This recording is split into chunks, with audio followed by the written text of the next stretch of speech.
her second question is that she used to be good in prayer, but now she is quite lazy. She oversleeps. And she doesn't know how to fix this. Well, this requires that you go through your daily routine.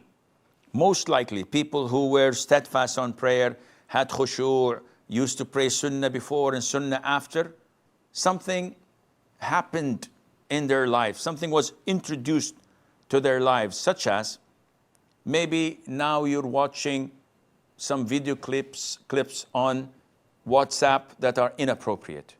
Maybe you are listening to something that is haram. Maybe you are following a lot of Instagram posts that are inappropriate. Maybe you think that because I've taught my brother about Quran, Islam, I've done few good deeds, that this gives me credit to sin. And such sins are impacting your prayer and the way you are with Allah Azza wa Jal, which requires a lot of revision.